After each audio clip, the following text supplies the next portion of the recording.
You are listening to the Gritty Podcast, where we talk about all things gritty.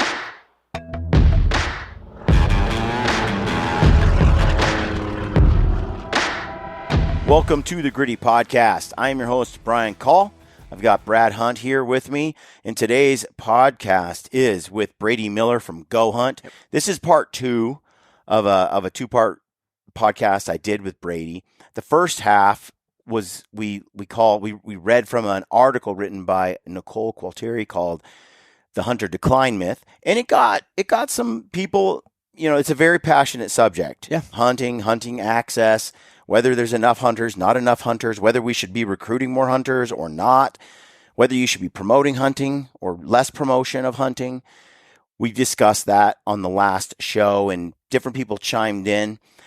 This episode is more like, let's talk about solutions, okay? In terms of just you as an individual wanting to hunt more. Because we're all struggling, everyone. We can argue about what the number of hunters are. We could argue about that all day, and whether we need to recruit more or not. But one fact is 100% true, and I don't need statistics to tell me, and that is basically it's harder for me to get a tag anywhere I want to go across any state right now than it was 5 years ago, than it was 10, than it was 15. It's just harder to get a tag. If I wanted to get an elk tag just a few years ago, I could buy them at a gas station. Yeah. I could buy more than one in some of the western states. Those days are gone. All right. So that's the real world situation that we find ourselves in, is there are not tags available for all of us who really, really want to hunt. Yep. We could argue maybe there's half the hunters there used to be, but every hunter goes on 3 times the number of hunts they used to. Yep.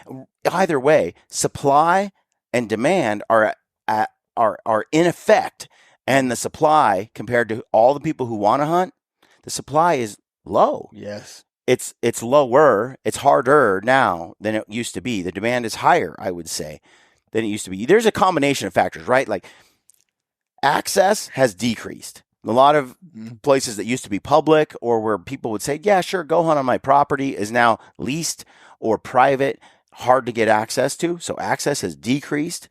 A lot of areas have been developed that 50 years ago were huntable land. So we have a access issue.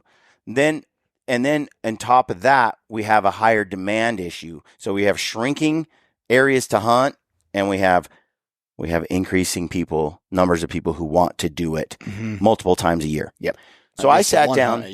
So I sat down with Brady, and we popped open a GOHUNT article I read a while ago, and it is called it's called "The Hunting Numbers Dwindling Across the U.S., Not in the West." Right. Hunter numbers dwindling across the U.S., but not in the West. So this goes back to that earlier discussion. This article was written by, Brad's going to look it up real quick. I want to give the author credit for this. But this article is really going on about what it is that is happening. Maybe on the East Coast, I would argue, due to lack of access, the East Coast is really, really, the number of hunters has gone down. Not because there's not hunters there who want to hunt. It's because there's hunters there who can't afford to hunt. Yeah. Because where can you go? Private land is tiny and it's too crowded, sometimes not even worth it. And private access is expensive. So I don't know that the hunter decline, like Randy Newberg makes this case, the hunter decline may not be because of a lack of popularity in hunting. The hunter decline is due to lack of opportunity, lack of access. So in this situation, this real world situation where we want to hunt elk, mule deer, coos deer, javelina, mountain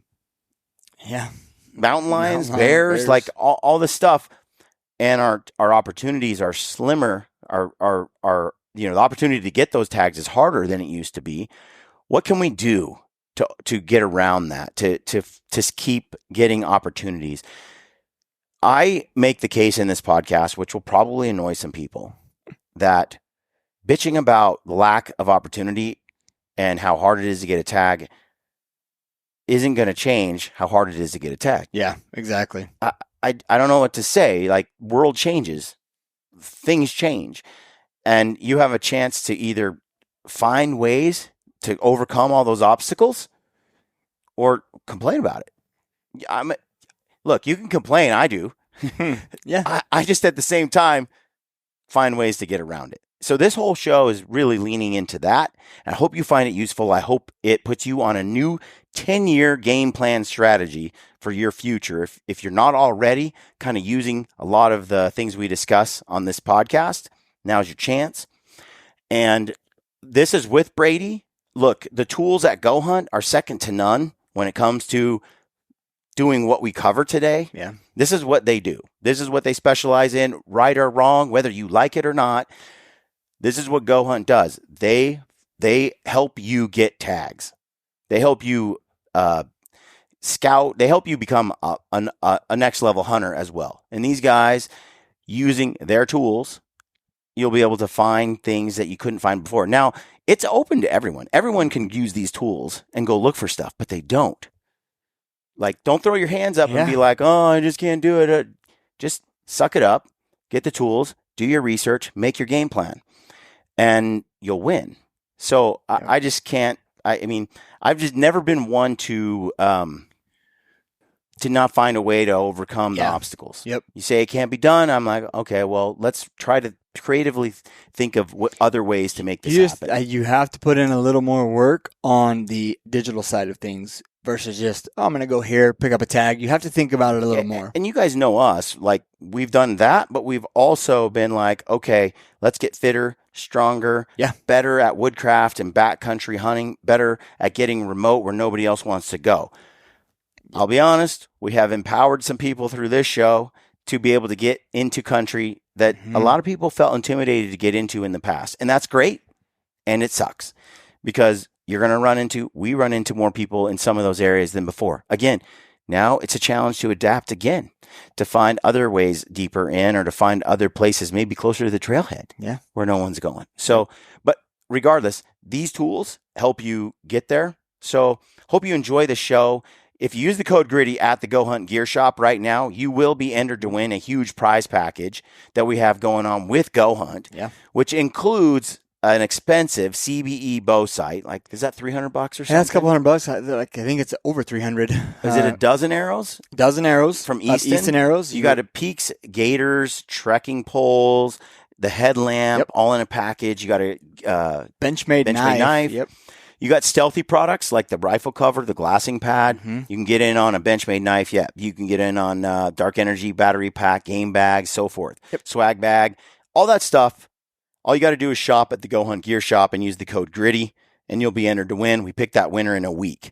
Also, if you buy the GOHUNT Insider, which is basically my recommendation, it's a $150 purchase, but immediately you'll get a $50 gift card to the GOHUNT Gear Shop. Correct. So if you needed some stuff from the gear shop anyway, and you were going to spend $50, then really the GOHUNT Insider membership is $100. Yeah.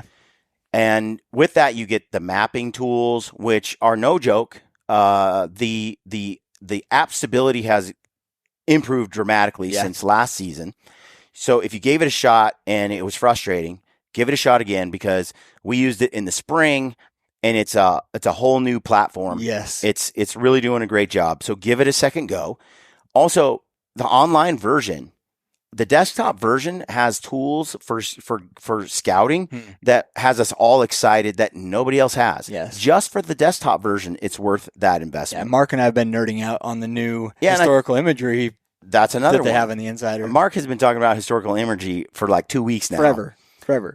Which, take his e-scouting course and you'll learn why that's so critical. And so there's a lot of reasons to invest in the Insider membership, but right now you could just do the maps, but if you spend just $100, you get everything. You're basically spending $50 more. $50 more than you would if you bought the maps. Yep. Use the code GRIDDY, you get discounts, and it helps us keep doing what we do. So there's another giveaway we have going on with Mountain Ops. Every dollar you spend at Mountain Ops gets you entered to win a trip to the Total Archery Challenge with us, as well as a PSE bow, brand new, all expenses paid to the TAC. Plus you get the bow outfitted at WILDE ARROW with us. We're going to hang down there with you while the guys set it up. We'll just spend a couple days hanging out. For the one lucky winner, and you get Leopold's in on that. They're awesome. They have given us a full draw 5 rangefinder. Yep, and the BX4. And BX4 binos. The rangefinder's sick. It does a lot of, like, it'll account for things in your arrow path and things like that. It's a pretty incredible archery hunter rangefinder. Yeah. Archery hunter specific rangefinder. So anyway, we have that giveaway going on. To be entered to win, again, just shop at Mountain Ops. Every dollar you spend gets you entered to win. We're going to pick that winner in a week as well. So you got about a week to get in on these giveaways, and we're excited to bring them to you. We always appreciate the support that you give to us. Without your support, we couldn't do what we do. Check out our films if you haven't caught them. We have one where Ryan Lampers kills a wolf, and it's amazing. I think that video is tracking at 300,000 and it is almost to 400 right now. Almost 400,000 views. I think it'll break 500,000 here soon. The feedback has been amazing. So thank you from hunters and non-hunters. Yeah, it's been a pretty interesting experience. And then also what we have going on right now is Brent's film. Brent shot his first bear. That was episode 2. Yep. And then this Sunday, tune in because Brad Hunt is on a solo hunt, and he takes a wolf. My first wolf. And it's some cool footage. You don't want to miss it. So that's this Sunday. Sorry, spoiler alert. He does get the wolf, but it's still suspenseful anyway. Yeah, it's cool. It's a cool hunt. So check that out. And I think that's it. Hope you enjoyed today's podcast. Thanks for tuning in. And as always, stay gritty. Let's talk about solutions for guys that are listening that are simply going, yeah, it is getting harder. Let's give the devil his due. It's getting harder. A lot of people do want to hunt. That's real. Let's read your take. So in 2021, you wrote this article. Actually, this was one of my freelance writers wrote this article. Oh, did they? Okay.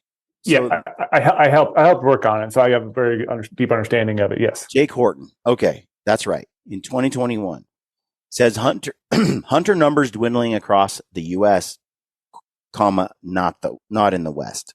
Okay. Now, this is kind of what my podcast had been about years ago as well. Was okay. I can look at per capita numbers in Michigan and in New York and in Wisconsin and Ohio, and I can see a decline, but I can see per capita numbers going up in states like Montana and Texas and so on. So I could argue that in my neck of the woods, I'm feeling a pinch when it comes to hunting opportunity, where in other areas, maybe not, as the hunting numbers per capita had gone down severely, dramatically. But let's read what was written here. The experts say that the number of hunters in America has been on decline for decades. However, if you have been hunting the West over the past decade, you would definitely disagree. That was it could be completely anecdotal, and I knew that was bullshit. I knew that you could tell me that hunting was on the decline in America, and I could sit here and tell you the hell it is. I see more demand for hunting than I'd ever seen before. So yeah, we could just look at everything we do on a daily basis with app numbers and draw odds on GoHunt. You could say that is, there's more people applying in the West. It says the number of hunters you are running into has not been dropping, but instead increasing year by year. If you are looking for evidence, then look at point creep, license sales, the dates states sell out, and more. That shows that Western states are not the reason overall numbers may be dropping. As an avid hunter and sportsman, I love to share my passion for the outdoors with everyone I meet. If you do not hunt but are interested, I love to give you pointers, ideas, reasons why you should, and more, in hopes that someday you might get the bite, go hunting on your own, get the bug. There's nothing like the feeling of chasing big game animals with a bow, muzzleloader, or rifle across the great Western mountains, miles from the nearest road or civilization. It is exhausting, but also adrenaline filled and one of the most rewarding experiences. So why wouldn't I want to get someone to get to experience it? I mean, that's exactly right. Yep. Because, however, the effects of extra hunters in the West can definitely be felt through the application process or the number of trailhead rigs. Here are some reasons why Western hunting has become so popular, what changes I have seen, and how we can adapt to still be successful drawing and hunting some of our favorite big game species for years to come. That sort of sums it up, right? As we share hunting, Yeah, I want everyone to go out and experience it and to love it like I do, because I feel like it's in a way religion. It's what it means to be human. And I honestly think that without that experience, a lot of people can go through life without getting it, without a connection that's deeper than just. Yeah, it's like what I always try to do, because like I grew up in the Midwest. I grew up in Minnesota, and I want people, now that I live out west, to experience the same things that I'm experiencing on a daily basis, because it is life-changing. I want you to go hunting with me. I want to show you from Minnesota, from cornfield country, what it's like to climb up a mountain, have your lungs burning to the point where you don't know if you can take another step. Like, I want them to experience that. Like, I just want them to, I think they have to experience it. But he goes into this and he says, why hunting participation across the West is increasing is a complicated answer. Now, I would argue that it's also the demand for private land access and public land for it's the whole U.S. It's not just the West. Mm-hmm. But speaking to what we know, being in the West, he says, however, it comes down to an overall American pool of hunting, data availability, social media. Let me explain. Across every state in our country, there are millions of hunters, most estimates totaling more than 11 million nationwide. Those are not different than Nicole's numbers, really. That is a lot of hunters. However, there are only a handful of Western states, and our population is not very dense overall. The vast majority of American hunters come from states other than the Western ones. These hunters are chasing whitetail, deer, turkeys, waterfowl, and other game, but not the Western big game. This brings me to the second point, which is data availability. Let me see if I can skip ahead. Yeah, this is true. When he tried to research back in the day, I would stop and think, what are these preference points, bonus points, and lottery systems and Western hunters speak of? Because he's not from the West. He grew up in Pennsylvania. He's like, what? He's like, back then it was complicated, and the data that was available was unreliable and just plain confusing.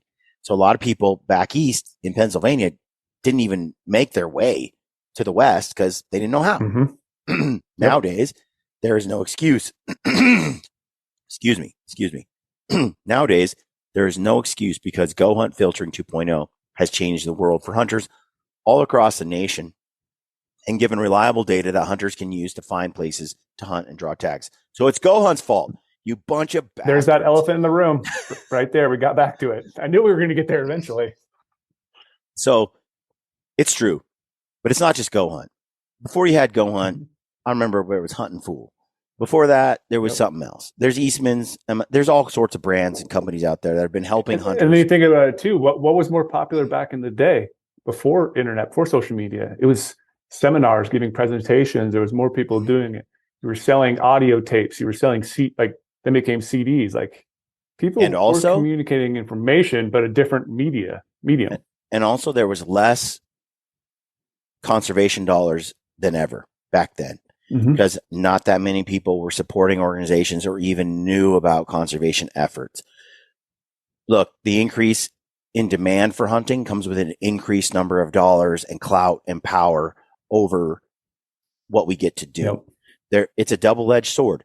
It will decrease opportunity, and it will also at the same time increase the overall protection of the resource, the health of it, the concern for it. It comes with both. Because again, you're going to get hooked. He says, after all, you were once a young hunter in age or experience, and most likely you had a mentor of some sort. I like to think of GOHUNT as a mentor to hunters, providing them with the data, content, and gear they might need to go out west for the first time and for years to come. Look, I don't think anybody, this is me, I don't think GOHUNT, myself, or anybody else should ever apologize for promoting hunting, for trying to make hunting more accessible, more doable, more available to anyone who wants to do it. That's my take. I think that at the same time, we can walk that line where we don't have to ruin hunting areas, especially if you do have a big audience. I try very hard to keep landmarks out of films, to keep locations, even states I'm in, private, to respect that. People joke all the time at the office with me and on our podcast too. I hate talking about a state. I hate saying a state name. I hate saying a region of a state. I hate when someone hints at they're hunting this unit and they might think it's no big deal to say that unit. Like, it just makes me cringe down inside. I agree. Because I don't want that. I want to showcase the opportunity and have you go chase your dreams, but I don't want you to be swayed by something that I say specifically that's going to wreck something, because I understand deep down there are people who have lived in those units or places that I've hunted, have lived there the whole life, and I don't want to wreck their little experience that they have because I do of me believe, maybe saying something to go to some state or do whatever. Like, that's the scary slope of it. well, I do believe that some hunters have been selfish in that way, where they have used their knowledge that they've gained going someplace to then really in great detail provide that to an audience in exchange for benefit at the expense of people who've hunted there their whole lives. I think there's certainly a responsibility in the modern era of social media to be as confidential, to promote hunting as best you can, while also not blowing up a specific waypoint on a map. Yeah, right. Because there's a difference between saying, "Hey, we're going to give you the tools to put a tag in your pocket," rather than we're going to give you the tools and we're going to say, "Go up X trailhead there, go 2 miles, get on unknown knob and glass east, and you're going to find an animal." And like, that is not setting up. That is not a win for wildlife. And it's not a win for the future of hunting, because you're giving a cheat code. Like, is it fun to get a cheat code and go through, like, cheat on a test and just get a successful grade and not have to go put in that work? No, you're not going to continue loving what your activity is, and you're going to end up being one of those people who just test it out once and leave, or just keep doing it, and then you're going to blow up that spot to the point where, hey, there's no wildlife there because not everyone goes there and so I will that one spot. Sometimes I think the motive is not, it's genuine. It's naivety that causes them to share stuff because they don't realize how many people are out there watching. I've made mistakes early on because I didn't realize how many people would show up in my hunting spot the next year. I didn't know how good they were at just finding a landmark and then going, oh, that's where he was. And then 25 dudes show up into a little canyon that never were there before. It's like, oh, I messed up. So I've been there. I've done it. I've screwed up. I didn't do it from a place of trying to just get ahead. But there are those who I know go out, learn something, come back and go, okay, step by step. This is who you hire. This is where you go. This is the plane you take. This is the mountain. This is the trailhead. This is the car you rent. It's like, dude,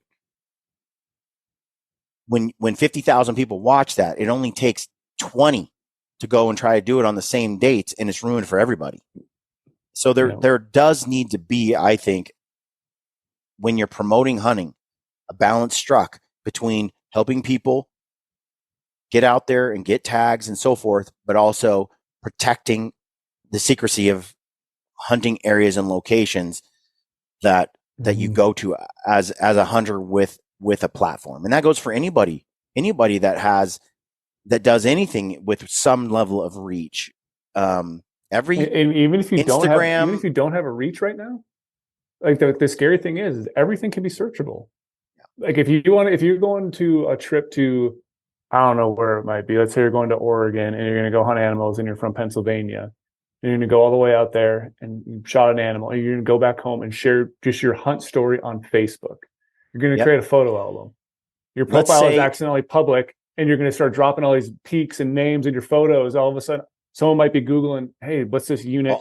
Brady, all it takes is, let's say you shot a 190-inch buck in there, mule deer. All it takes is that some dude sees it, puts it on a forum, and the whole world knows about exactly where you took it, and 55 guys go there next year. You're right. And they are going to. It's not a fact of if they will. It is they will go there next year. If you post that information, you give someone that, even though I always say you can't kill dead bucks, but you will go there because you know someone did kill something and you're hoping that grandson or grandpa is still alive in the area. The mistakes that we made was we showed deer that we didn't get that year that we were going to get the next year. So dudes already saw the 185-inch buck and they're like, where is that on the map? And showed up. California dudes, Wisconsin guys, Michigan. It was like, what the hell?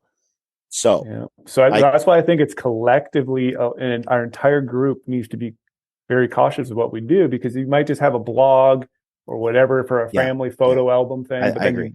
If you get in there and there's search engines out there, people are going to find, like I said, if they share it once, it's over. Well, and I think you might say you're never going to hunt there again, and that's why you're giving out that information. Yeah, but you're not the realizing same how way. other people are going to get that. And the same way you're cautious about the locations, we should also be cautious in how we portray hunting, right? Like we said earlier, the trophy hunting, there's an overall sense of responsibility that we all have in how we go about sharing our information. And I try to walk that line. I really do. Yeah. That's why it cuts a little deep when I get hated on,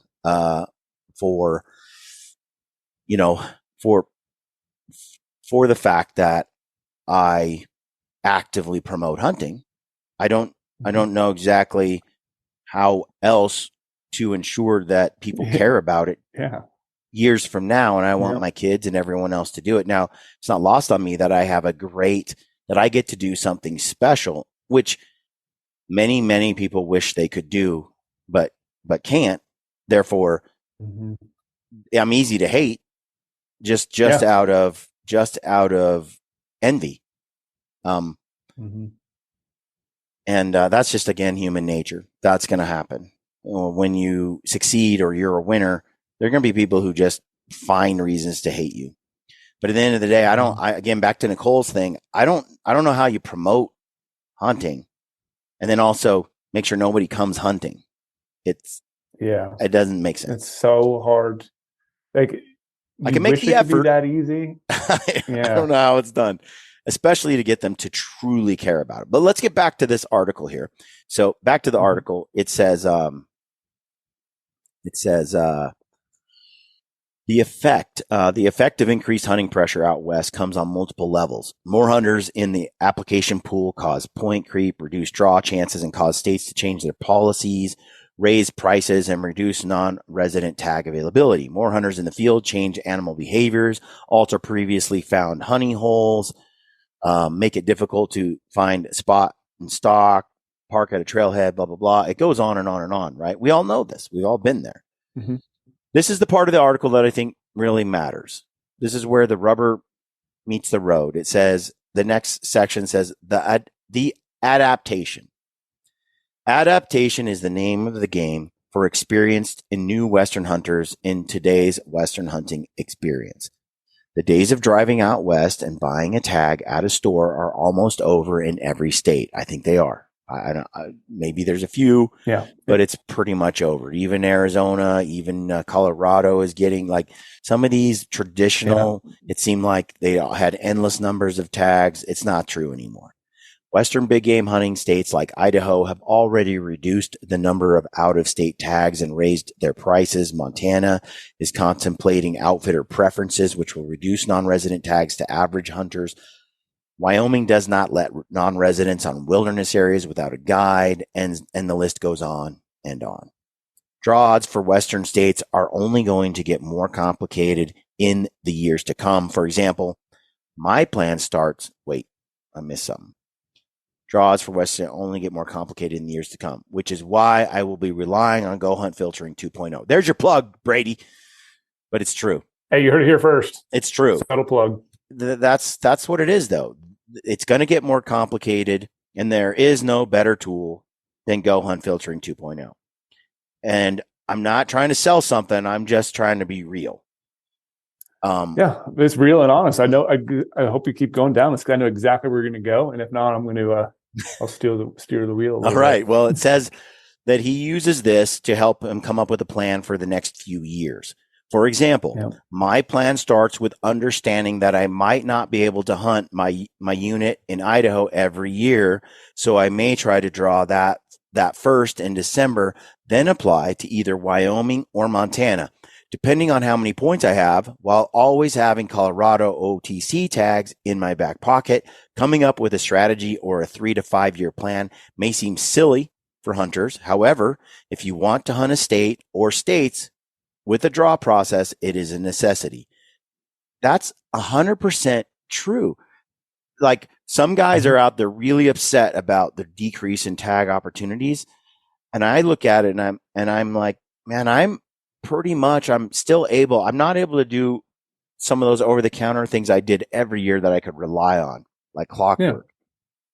But with a multi-state strategy, with understanding through the tools that GoHunt has, what's out there and how many years it could take for this and I can put in on a multi-state strategy over a 3 to 5 year window. I can have a plan where I can get something good every year. So well, that's what I think a lot of people don't really realize.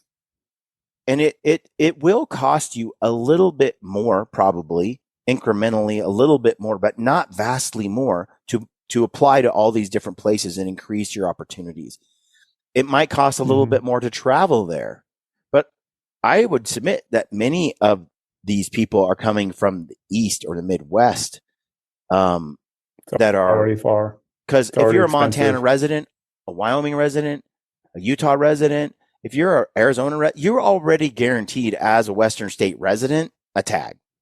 You get preference. All the states have moved in that direction. All the states are taking care of their residents for the most part.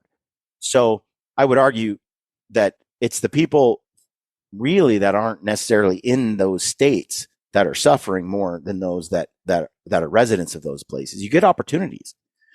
But back to the issue, a multi-year strategy over a 5-year plan is not that hard to put together. It's not.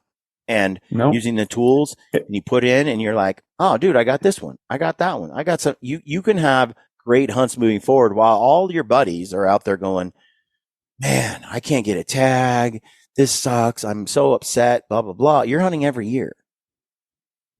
Yep.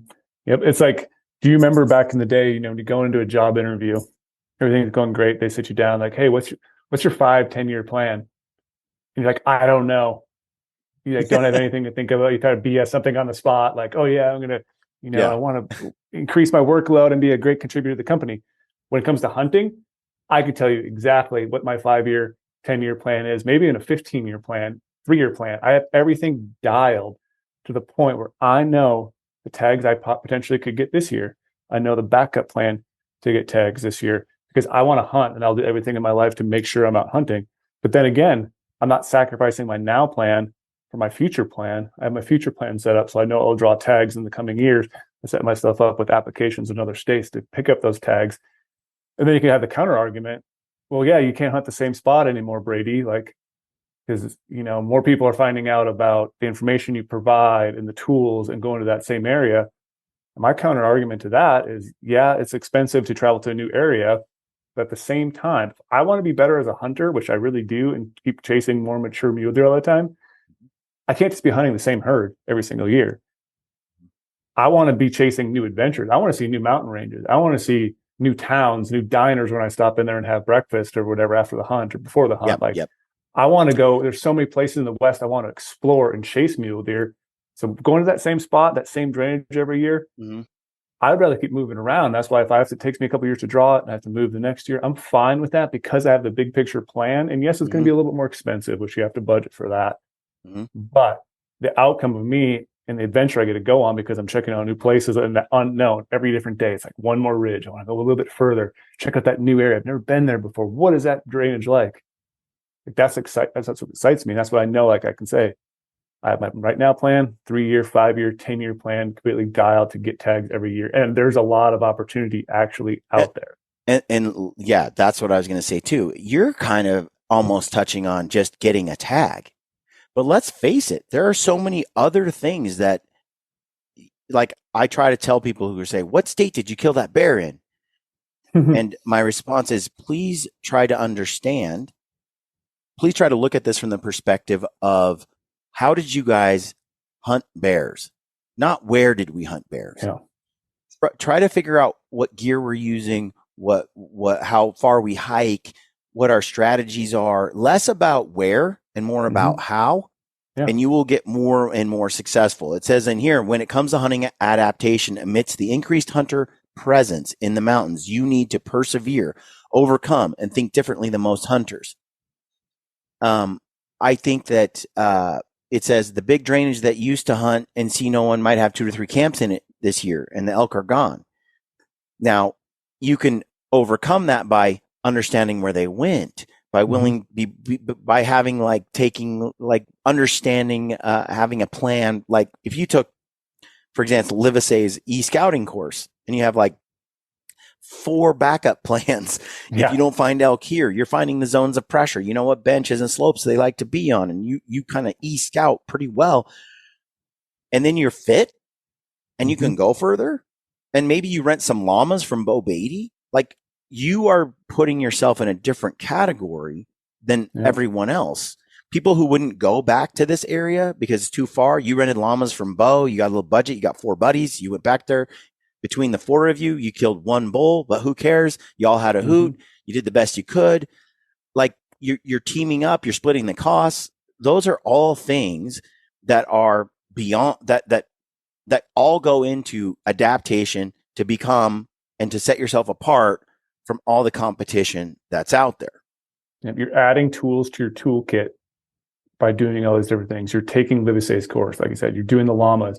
You may even take it one step further, and you're going to go buy the most boring looking textbook you've ever found that looks like it's from college days, but it's about the biology and the life history of the animal you're going to hunt. And you're going to study that page to page, scribble all the notes in there, trying to figure out everything about that animal. Because when you experience pressure, or you experience, not being able to find animals, you can then rely on those tools. You can rely on Livesay's course about having a backup plan, trying to find different drainages, trying to find some habitat. Then you can look into, I remember reading in that biology book, that elk like to use this during this certain times of year, or whatever it might be. You can start relying on those tools you've developed to then be successful. Lately, there has been a surge of a community that wants to disparage or hate on anyone who promotes hunting, as if the promotion of hunting is this really evil, nefarious, bad thing to do, and that the reason that hunting is on the decline, or the availability of tags, or that hunting has become harder, is because shallow people are out there benefiting or trying to make a living doing something that they love at the expense of everyone else, and so on and so forth. Yeah, you hear it a lot. The reality is that hunting has been around forever. People, it's ingrained in your DNA that if people don't care about hunting, it won't be something we can do. Just look at every progressive European country. Look at our neighbors to the north. Look at any place that's become very, very modernized. And one of the first things that society tries to do is get rid of hunting, ban it, claim it as immoral, and stop it.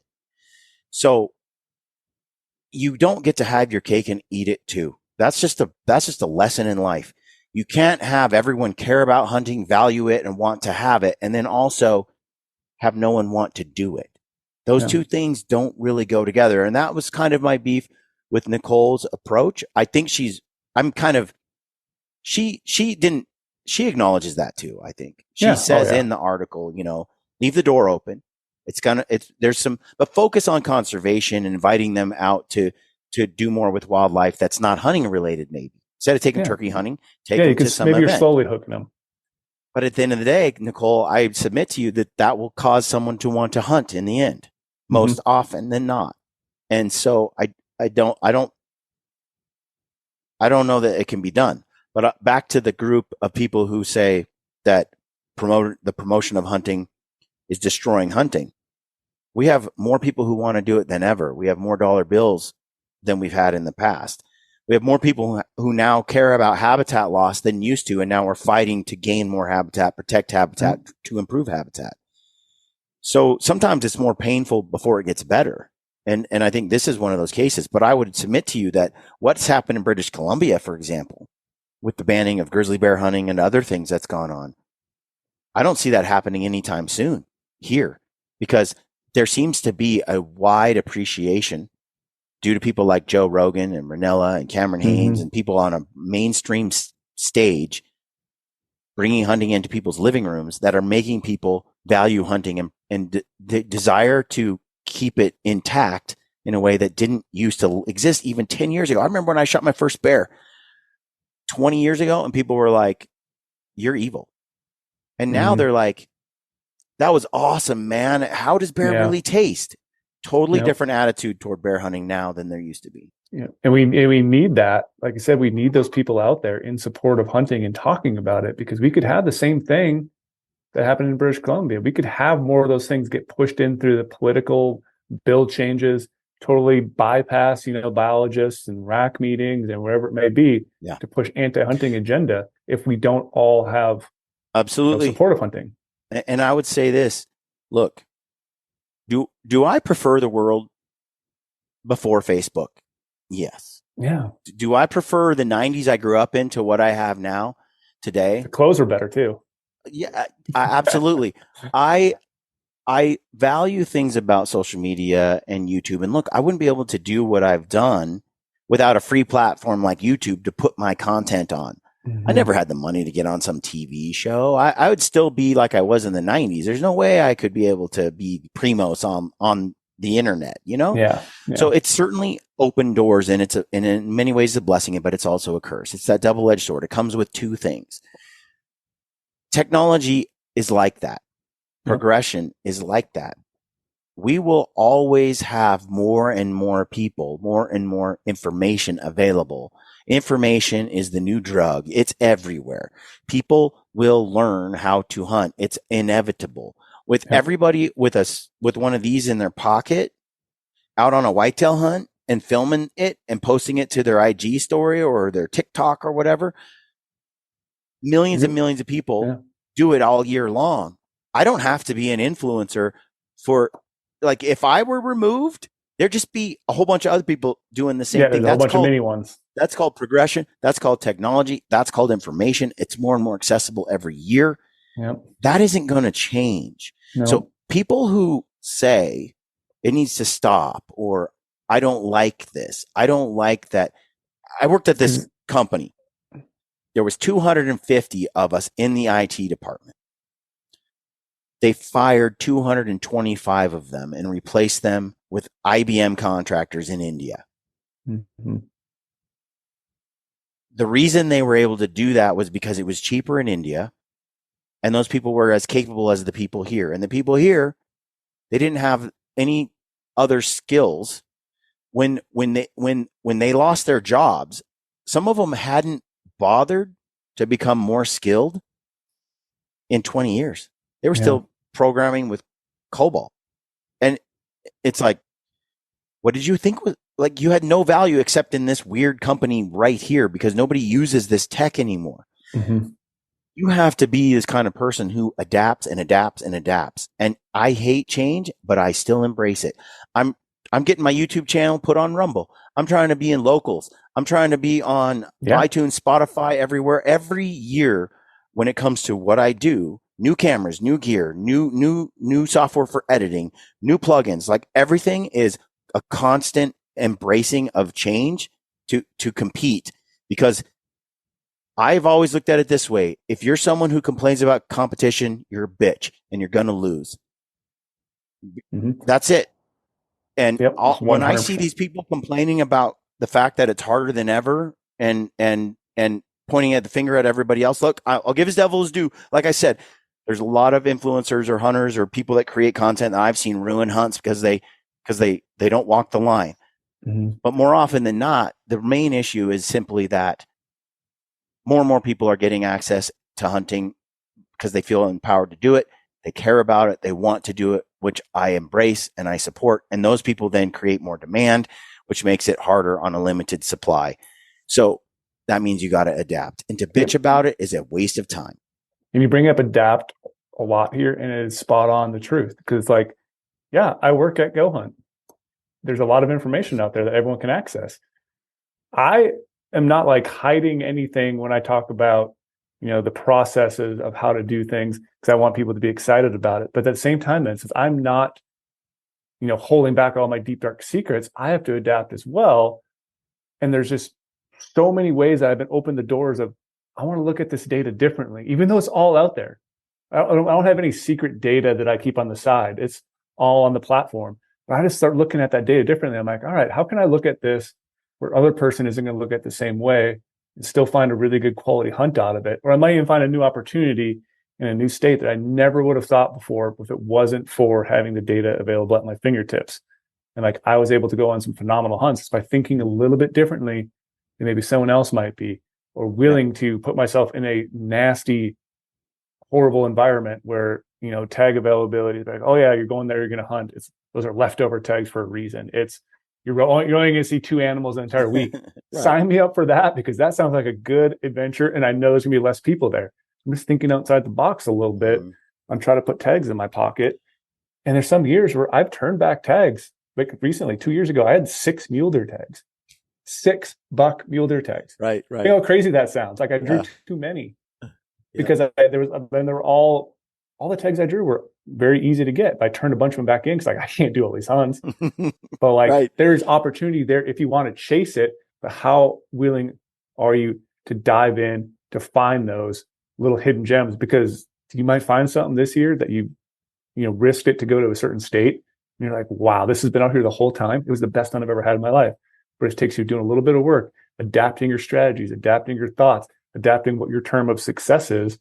Yeah. To then, make something that's going to be meaningful for you. And you can't just be doom. It's not doom and gloom. Like everyone paints a big picture, doom and gloom. It's not. You have the tools and with podcast content and everything else out there, there is so much available if you just put in a little more effort than the next guy. It says in the article here by Horton, it says, conclusion, year after year, my experiences and the data show that more hunters are flocking to the West for big game seasons, especially elk. Who can blame them? Hunting deer, elk, and other big game species out West is the highlight of my year and most likely the highlight of yours too. I feel the same way. Like, how can I blame somebody that wants to come? How can I even discourage people from doing it or try to keep it a secret? It just seems wrong to me. Yep. He says having more hunters out West is great for the industry, states, conservation, and hunting world, but can be a tough pill to swallow, especially when you don't draw that unit you have been hunting for years. Mm-hmm. It is our job as hunters to help younger and less experienced hunters with their journey while adapting and changing our application and hunting strategies to be more successful. Even though it can be tough during draw season, think positively and do your best with what is available, and you might find a better spot or shoot a bigger buck than you ever had this year. So I think that he's spot on there. It's our job as hunters to help younger, less experienced hunters with their journey and adapt to changing strategies. So, and I agree. Like, we have some challenges in front of us as that demand has gone up. Going down to the comments, I always got to read some comments, Brady. Oh boy, can't wait to hear these. In the comments, it says, Kevin R says, I have mixed feelings about GoHunt as it is. I think it's possible hunters were better off without the shortcuts created by GoHunt.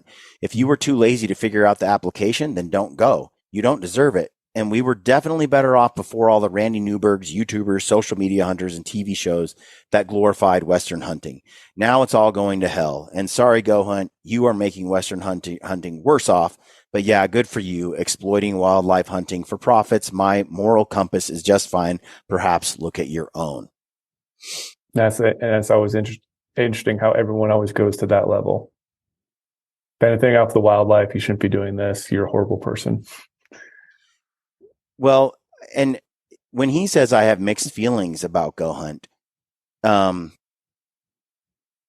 it's first of all, let's go back to one of these other lines. It's possible hunters were better off without the shortcuts created by GoHunt. Which hunters? Yeah. Not the new ones. Yeah. Not the ones out east that have never hunted over here before. Not all the guys that have now been empowered to go hunt out west. I mean, Yeah. not for you, perhaps. For you, it was better. We were better off. If you were too lazy to figure out the application, then don't go. Well, what is GoHunt doing? They're allowing you to figure out the application just at another deeper ability. I think a lot of these hates, like the similar sentences they're saying out here, come from people who hate people hunting their home state, but yet they are willing to utilize our data to research another state because they have a dream hunt coming up. Like, oh, I got so many points in X state. I need to do my research. I need to start doing it. And then it's okay to use the tool because it's a dream hunt in a different state and not in their home state. So that's what other people are just doing. That guy lives in Pennsylvania, and over-the-counter hunt is his dream hunt. And he just wants to go do it once. When he says we were definitely better off before all the Randy Newbergs, YouTubers, social media hunters, and TV shows that glorified Western hunting. There's no glorification of Western hunting. Mm-hmm. There's just sharing of Western hunting. Yeah. It's not being Western hunting is badass. I'm not glorifying it. I'm not making it cooler looking than it really was. In fact, I don't feel like I can quite display how freaking cool it was. I think I'm underselling how awesome it is when I do my best to make it as awesome as possible.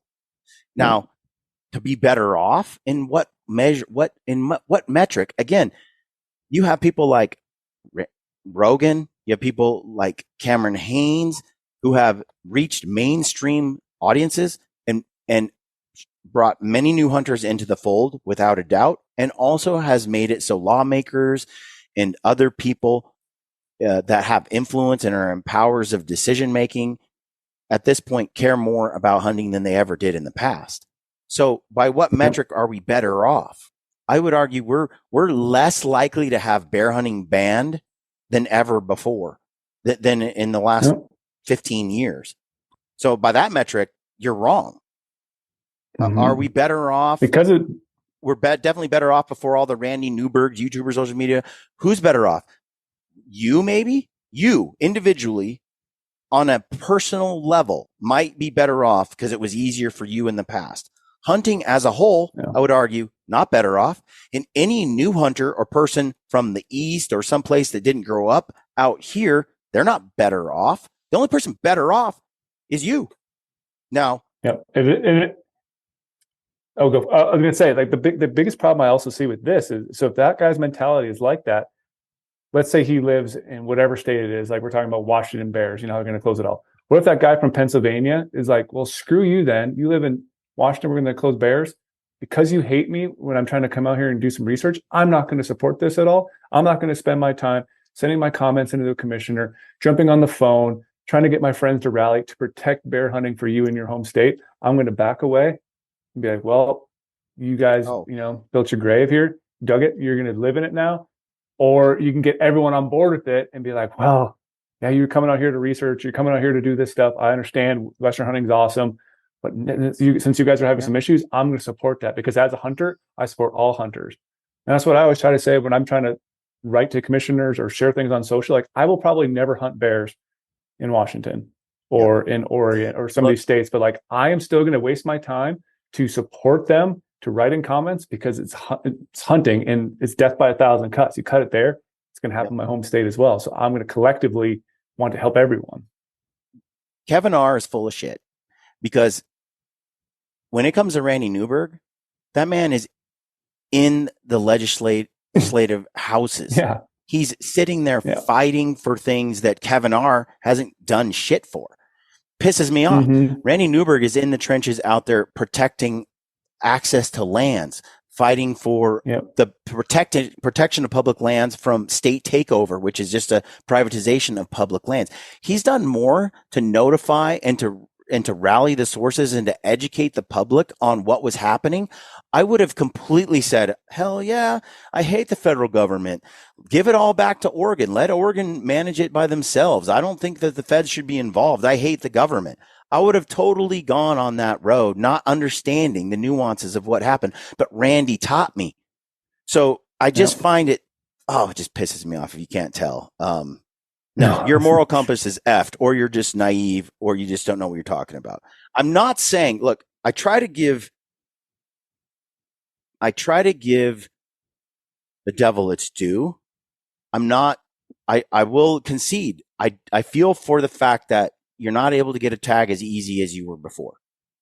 I feel for that. I do. Yeah. I used to have it really good as a Western kid, as a young man, and it's harder now. But at the same time, there's so many opportunities that are really there. And again, this goes back to complaining about spilt milk. It goes back to complaining about tech, about modern society. Like, you can't roll this clock back. Like, you can sit here and bitch about how it was better before hunting shows. It was better before Newberg. It was better before this. And again, better is subjective, but you can say that, but that ship has sailed. What good is this? What good is this rant? Where does it take you? What solution does it provide? Nothing. Yep. It's a pointless, whining statement. This part about, but good for you, exploiting wildlife, hunting for profits. Look, I don't exploit wildlife. I'm damn skilled at making a movie. I'm damn skilled with the camera at filming. I'm skilled at what I do. People can't just go recreate what I do. I'm good at the hunting part. I'm good at all of these things that pre-create one package that people find valuable and they exchange resources for. That's life. And to boil me down to some guy who just takes a photo so I can get paid money using up resources selfishly so that you're just a liar. That is not what is happening. I'm not exploiting the resource for profit. I'm sharing my passion and what I love to do. Yeah, and if you say it that way, you can say that about so many other. You can say about so many other industries that are exploiting everything then for profit. You're exploiting all sorts of resources, whether it's wildlife or other things. Like, it's such a silly statement. Like you just said too, you want others to experience this. You're not. It frustrates me every time I hear that sentence or see that sentence. There's another one here, Brett F. I don't see the dwindling numbers out west at all. All these influencers like Meat Eater are piling up people selling a product lifestyle. Net result is that the mob is putting pressure on the wildlife and reducing resident long-term hunting chances and having an adverse effect on the environment. Between climate change / the mob moving, building in habitats, more people on the road, critter population is down while people population is up. Again, I just feel like it's just more nuanced than people selling out for money. You don't think Ranella loves wildlife? You don't think he spent his life in the trenches? Yes, here's the thing. You can have capitalism and I can make money doing what I do. And also at the same time, I can give a damn about the wild and the wilderness and about bringing other people in and helping the fact that you make money at the same time as you add value to the world, they don't cancel each other out. It's such a weak perspective. Chris I think one of my friends said it best once, because I come from a biology background. I used to work for United States Geological Survey doing fisheries work, and all my friends still they're fish biologists. They were like, so we talked about this a couple of years ago, and they're like, so that whole thought about exploiting wildlife, they're like, should we even deserve to get a paycheck ourselves then? Yeah. As a person who's a biologist, they're like, well, we're kind of doing the same thing in a way. If that's the mentality, because I love doing biology work. I love doing fisheries work, and I'm making money off the resource then. Technically, even though he's doing research work, he's still making it. He still loves going out there. He still loves going out and fishing. He fishes for his job. Where's that balance point then? A biologist is enjoying his life, so he should not get a paycheck because he's enjoying it. Yeah, I think that stems more from just a place of bitterness. Like I said, competition is here to stay. Winners adapt, losers complain. They lament, they wish they could go back in time. That it's just not there anymore. I'm not saying we don't learn from mistakes, but I'm saying that, like, this next comment says, he says, there's always a pattern to this. I remember my first day, I was able to actually hunt with a weapon in my hands. It literally felt like there were people everywhere. I was so excited the night before I couldn't sleep. But as we drove to our spot, hiked up the hill, and got set up, I became very discouraged as there were people everywhere. We've all been there, especially those of us that were younger. And the Orange Army descends on opening day, and there's way too many hunters in one spot. I couldn't walk or drive 30 yards without bumping into someone or seeing another vehicle, and we saw absolutely nothing except a moose. I've since learned to appreciate and be grateful for the opportunity, despite how many other people are sharing the hunt with me. He's saying this happened to him 30 years ago, that these sorts of things. And again, I would argue that hunters do become concentrated in certain spots. GOHUNT, on the other hand, by providing the information that they do, and others, so you guys aren't the only ones either. There's tons of we're not the only out ones. there doing. By providing that detail, you're distributing and evenly dividing that opportunity up more than those concentrated areas where people they only know what they know. But he says the main thing I've noticed over the years is lost opportunity. There are fewer tags available, which distributes people and concentrates them in areas such as over-the-counter units. Personally, I'm more interested in the opportunity to hunt, being able to experience it every year, than the quality of the hunt. Don't get me wrong. I would love to see more animals, fewer people, and better trophy quality, but it's the overall experience that I value most, not necessarily at a harvest. Also, there just aren't really those hidden gems anymore. Because of shows like Meat Eater, YouTube hunting shows, and websites like this, there just aren't too many kept secrets. It's the age of information. Now, I agree that it is the age of information. I agree that the secrets are the secrets are fewer. With more information, more people know. But you also have the same number of hunters, generally speaking, while also having far more options being presented if you do some research. Presented to you. Yep. So you might not realize you can get tags in California and go hunting. You might not realize when he says there's no hidden gems anymore. That's just simply not true. You're not looking. No. We find gems every year. I think I'm the poster child for like easy opportunity tags and having success on it. It's just like people ask me all the time, well, how do you do the things that you do on a consistent basis? And it's like, well, it's all in my head. It's all mental toughness and just willing to push myself further and hunt in inclement weather, not go back to camp, do things differently, think outside the box on how I glass, how I approach a mountain, how I scout it, how I, hunt it. Like there is ways to get away from people. Like I go on a lot of hunts and don't see anyone. But they're saying like, well, we see more and more people all the time. Well, it's like, maybe that's also because of the human encroachment side of it too, going into like the unit, because that unit might have been set on the total number of tags. There's no doubt. It might have been the same for 5-10 years, but now there's more housing developments in a certain area. So now it's congregating all the animals in certain spots. So now those people, even though it's been set for 10 years, there's been 200 permits in that unit. Yep. So it hasn't increased or decreased. It's always 200, but now those people are all hunting in the same spot because of, where we're going with society and more people, more residents, more non-residents.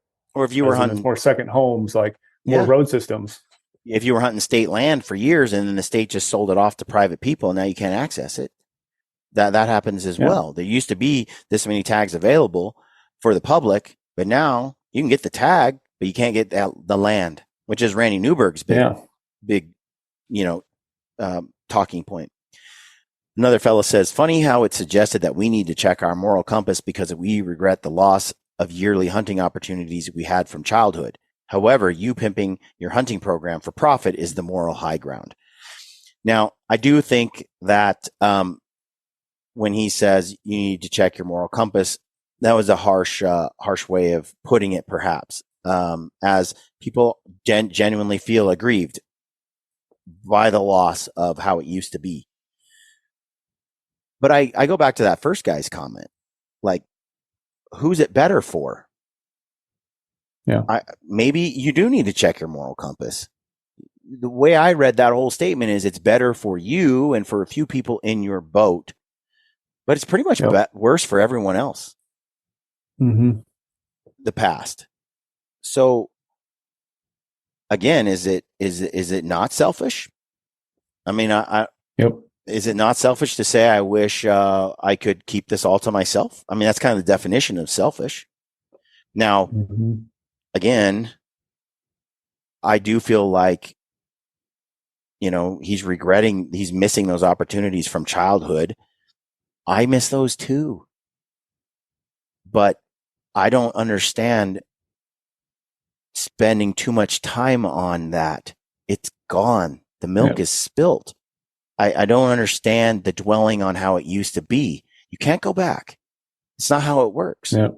You start where you are. Yeah. Yep.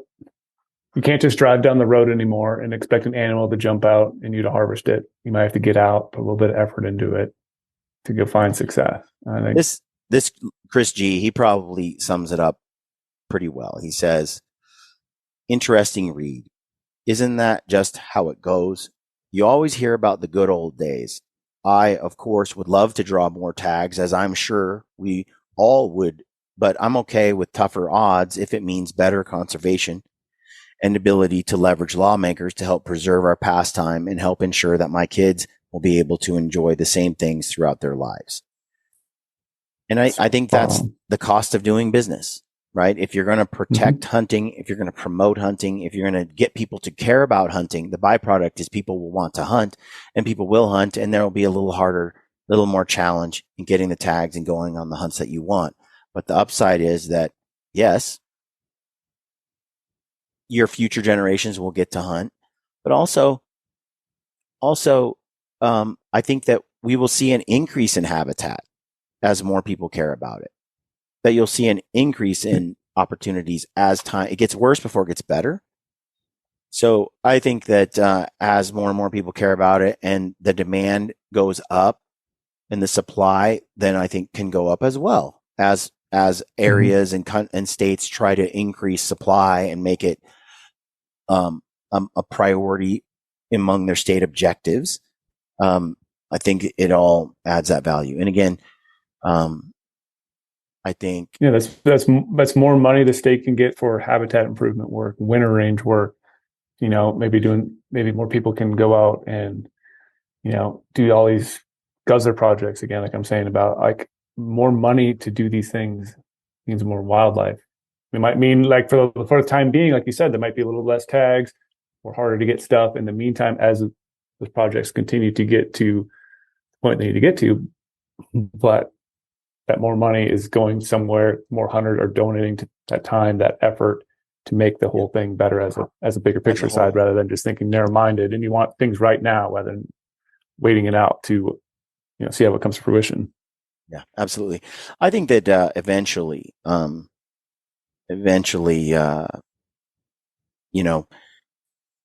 there are always going to be, the demand is going to go up as more and more people care about hunting.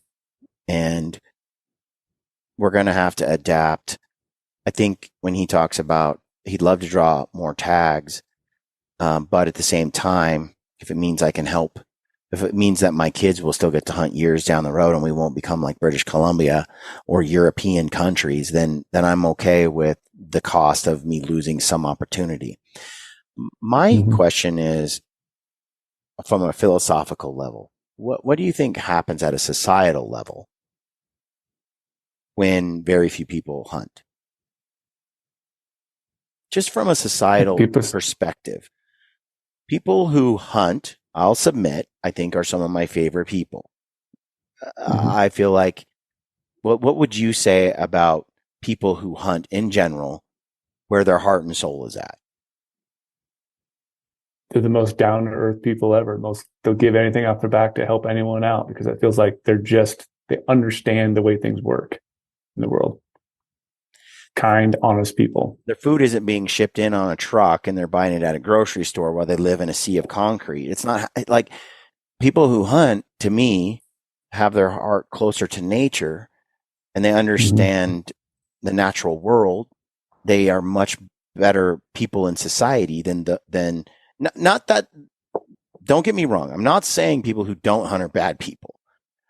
I'm simply saying it's that hunters have that unique connection to the wild that I think is essential for human health. Some people can get it from just hiking every weekend and they love the outdoors and they never shoot anything. But there's a connection there.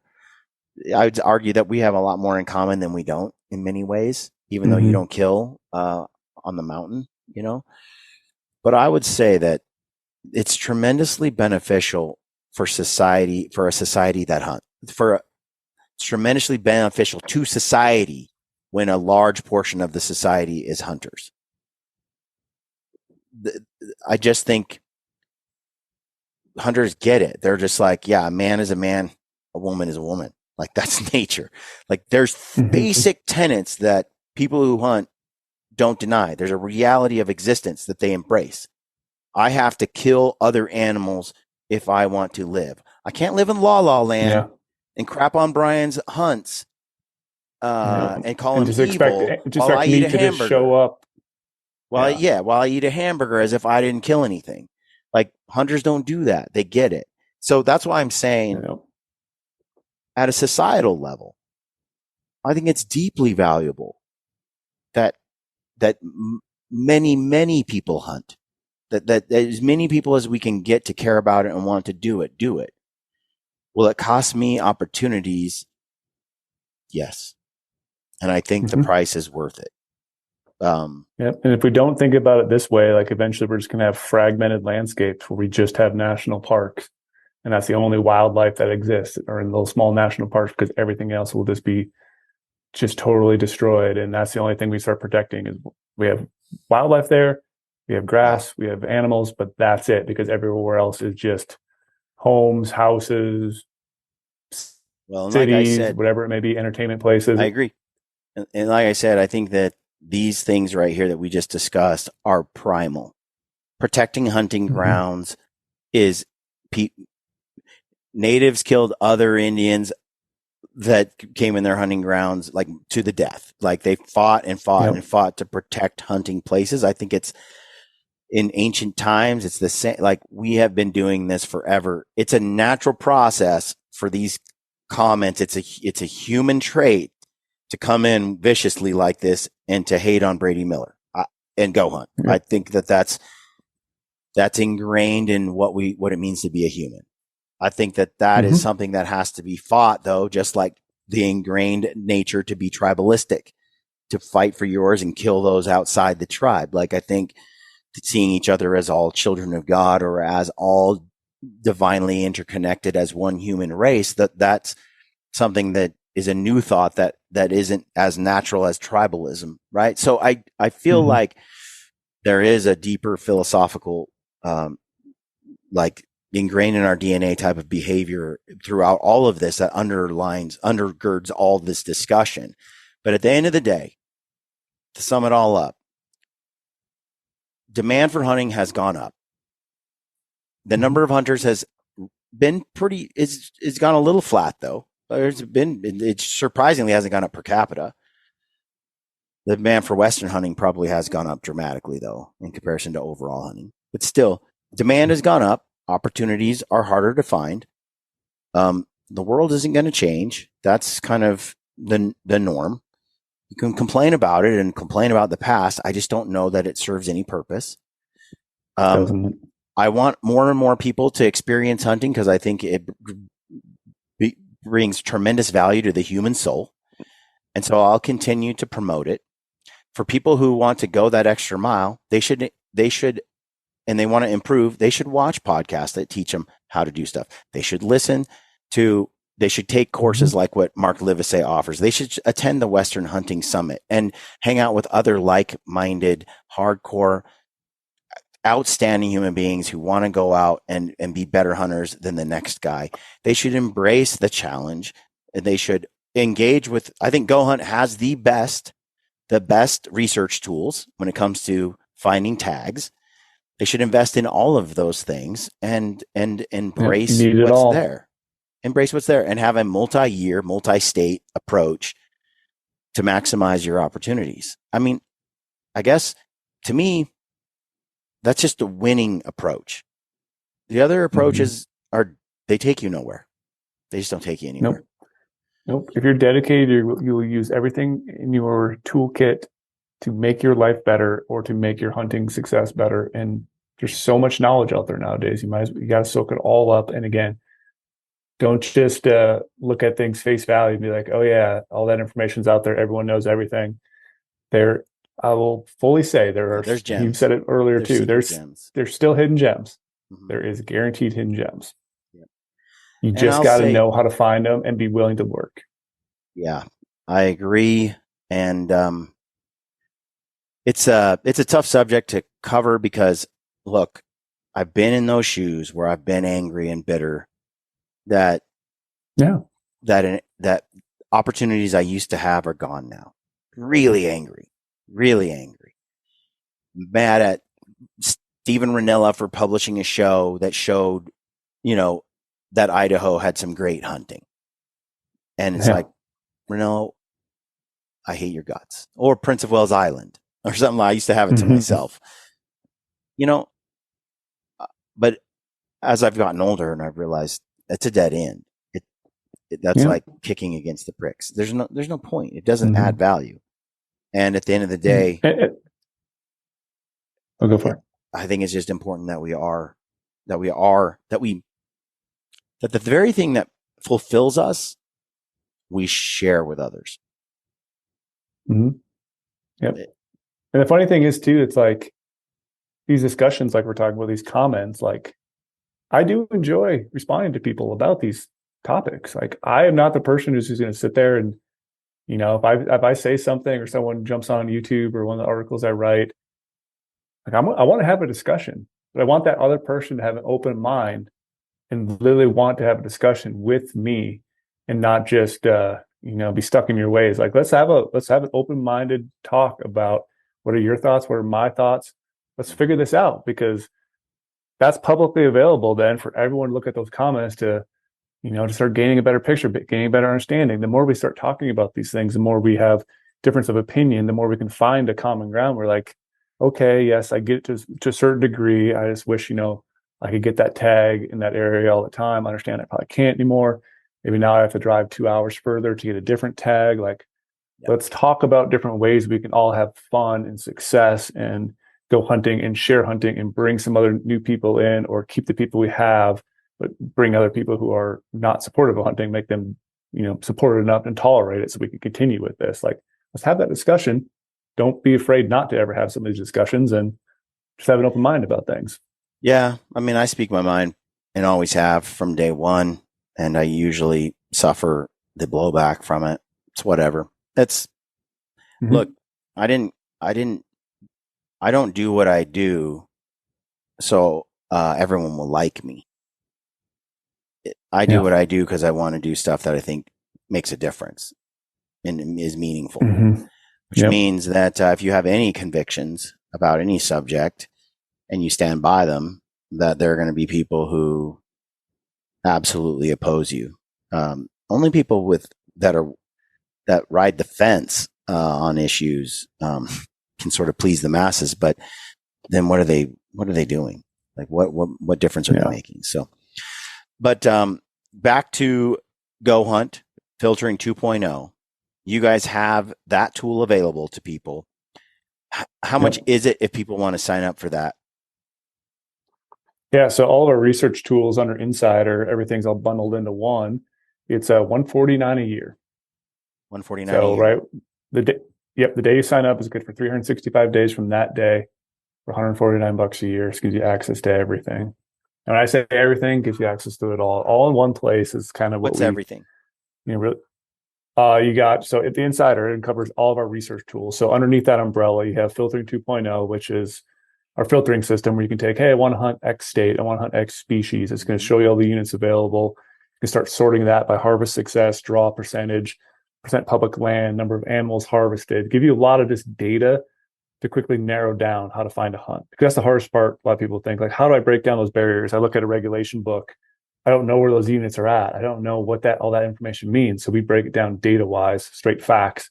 Hey, here's all the units. Here's the stuff you can draw this year or start planning in the future.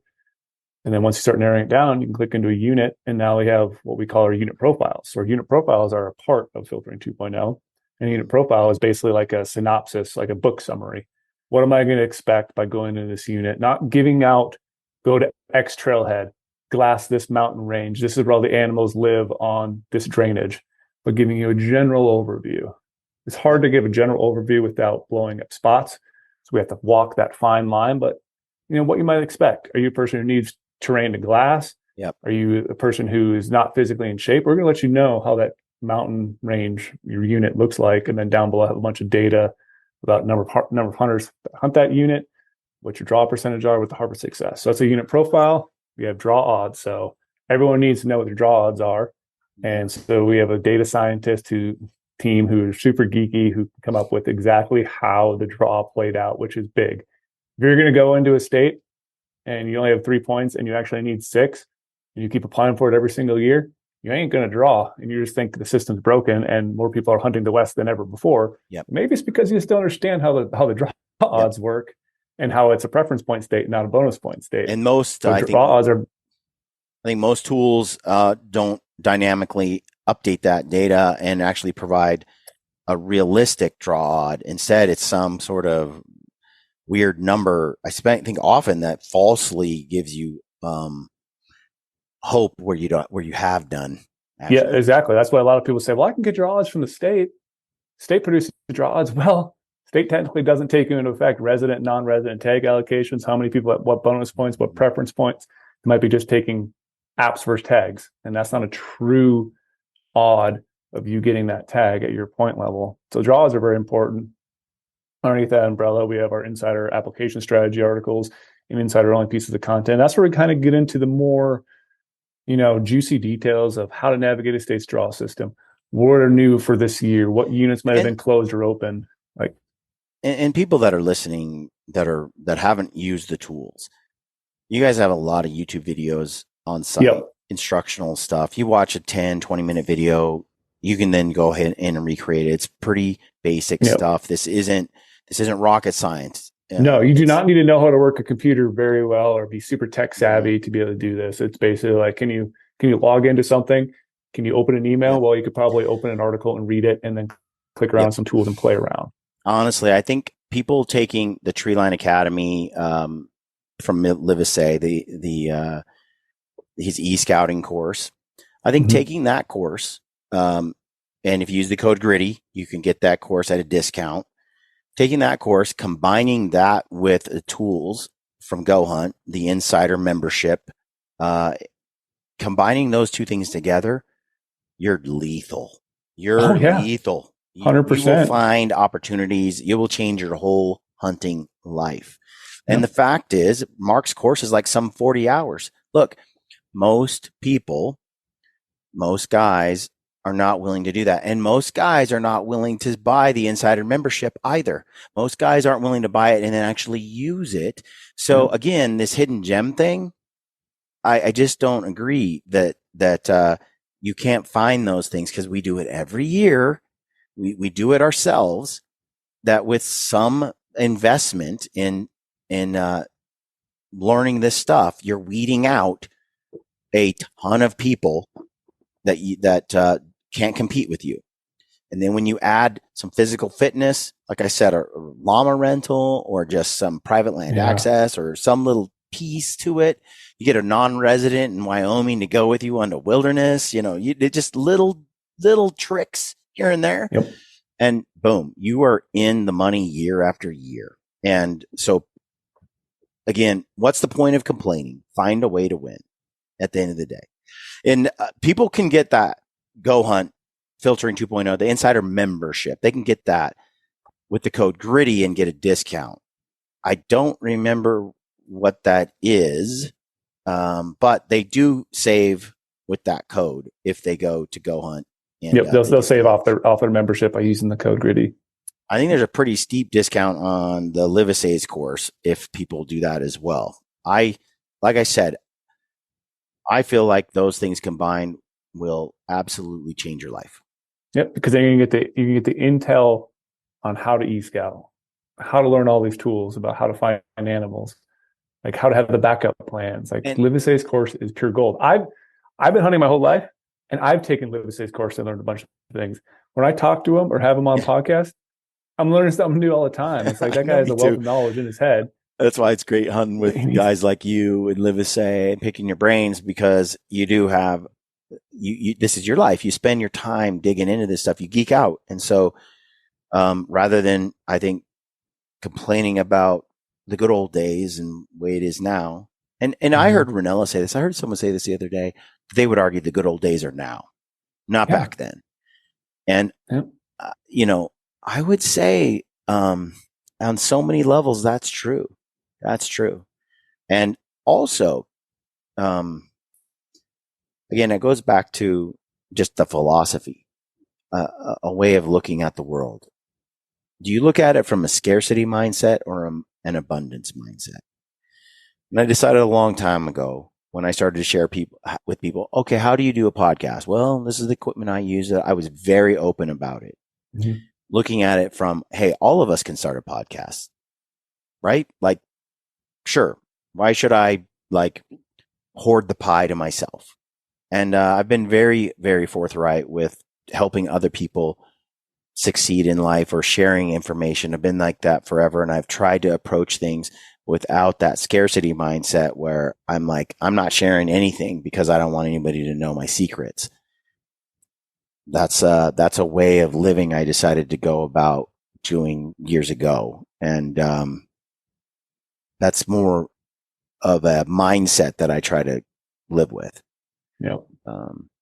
So anyway, well, Brady, I talked your ear off. It's been a couple hours. So time flies when you have fun, man. Hey, and in time, I think it flies faster too when you dive into topics like this, because that's a hard conversation to have. There's no way that we can find an easy solution, but again, talking about it, I hope just sparks a little bit of ideas. I don't know if there's anything right or wrong with anything, but it's just like, it's fun to talk about and try to find a solution to make everyone happy, to make everyone want to go hunting, to have opportunity, to have the land to go hunting on, to experience things for the first time, like we experienced back in the day. Like, I want that. And we all want to have it to ourselves as well. So it's like, where's that balance point? Yeah, I'm sure I stepped on toes throughout this discussion. And some people who are dug in, they're not going to change their mind. But I am just going to share what I think and take it or leave it. And